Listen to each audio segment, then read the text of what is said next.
atya basaba eddoboozi. Olukiiko lwa Buganda olutuulo olw'omulundi ogwa 23 lukubiriziddwa Sipiika Nelson Kawalya mu Bulange Mengo lutandise na kulayiza omubaka w'essaza ly'e Chicago mu America ng'ono ye Dick Kakande eyeeyamye okubeera eri omuwulize erinna Mulondo.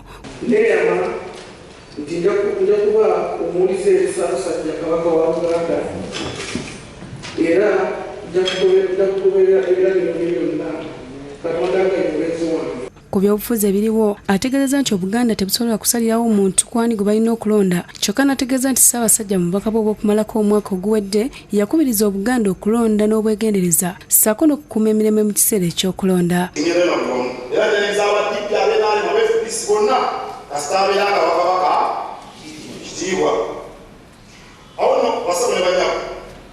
Yennyamidde olwa bannabyabufuzi abatiisatiisa abantu n'abbawa amagezi okulaba nti bawangula emitima gy'abantu so si mibiri gyabwe.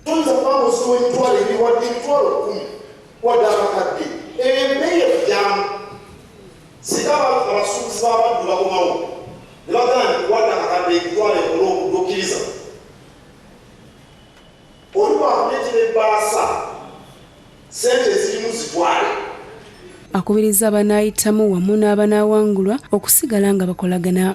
Oluvannyuma abakiise bateesezza ku nsonga ez'enjawulo okulinda Federa ne bayisa ebiteeso 6 omuli okusiima Ssaabasajja okulambika obulungi Obuganda ku nsonga ez'enjawulo.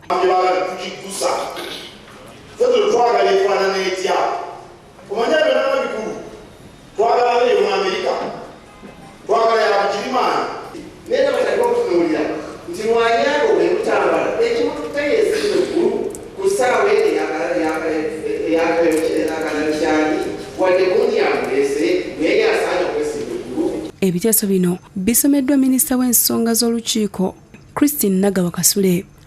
Olukiiko lwebazizza nnyo ddala Ssaabasajja Kabaka n'omuwenda Tebyowoobuli. Lydia Nakiguli ne Ronald Kakooza bakusakidde eggulire lino ku Bukedde TV.